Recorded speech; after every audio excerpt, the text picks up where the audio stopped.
What attracted me most to the hippie movement was it was different than what I had ever seen in my life. It was accepting, it was love and peace. And you have to realize that during that time there was a lot of bad stuff going on here in the United States. It was the Vietnam War, and my brother was killed in Vietnam. That affected me tremendously. There were race riots going on all over the United States. They were burning and looting cities. Fort Wayne even had a curfew during that time, and the whole drug scene was just exploding, opening up, psychedelic drugs, and it was all fascinating to me. And then we had the love-peace thing going on, which really attracted me because, with my brother dying in Vietnam, I was very against war. I didn't know what to do with that. I didn't know where to take it. It was just a natural thing that I was attracted to the hippie movement. Mainly in the senior year of high school. I lost my mother when I was 16. I was lonely, searching. In a rock band, had played guitar for a few years and smoking grass and doing some psychedelic drugs like a lot of the young people were back in that era.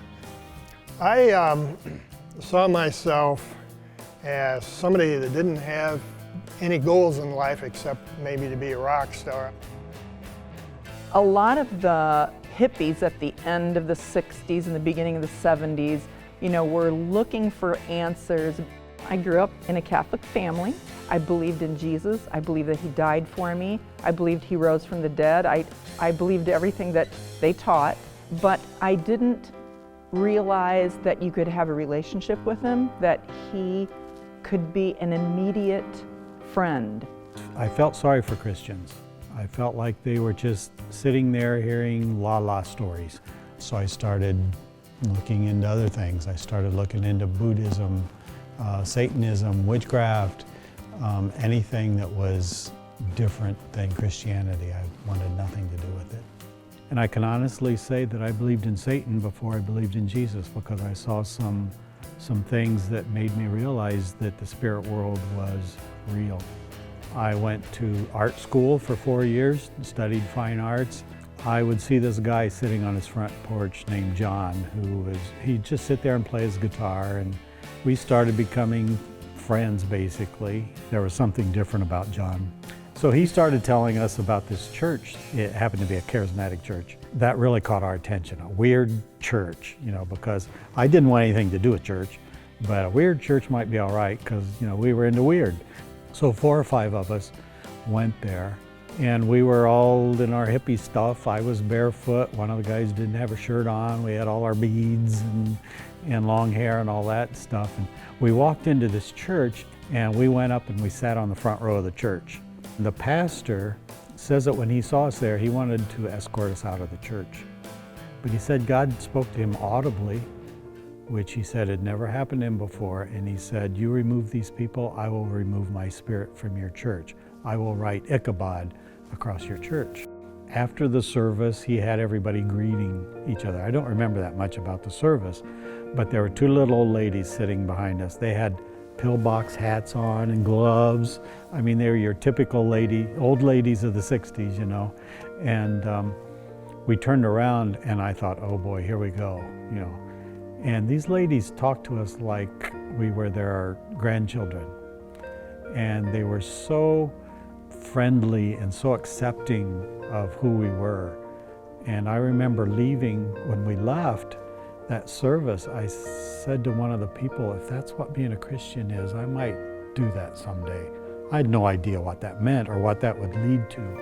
A couple weeks later, John came over to my apartment, and we were just talking, and he started sharing his testimony.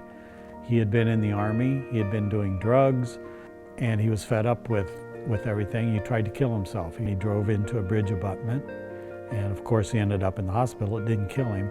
He said that while he was laying in that hospital bed, it was like a light, and he said he felt like it was pulling him up, and something about the way he explained what had happened to him, at that moment inside of me, I said, okay.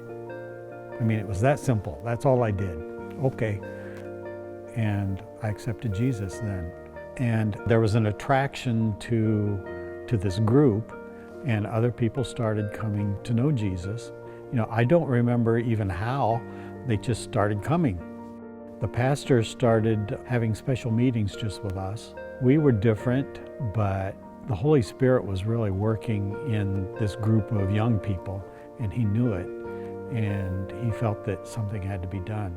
It eventually ended up in, what can we do? How can we reach other people like us, the hippie community in Fort Wayne? It's amazing the people that God saved them, that stayed faithful. It was really a movement of the Holy Spirit that was made right for that time. It just exploded. It was a movement of the Holy Spirit. It was a revival.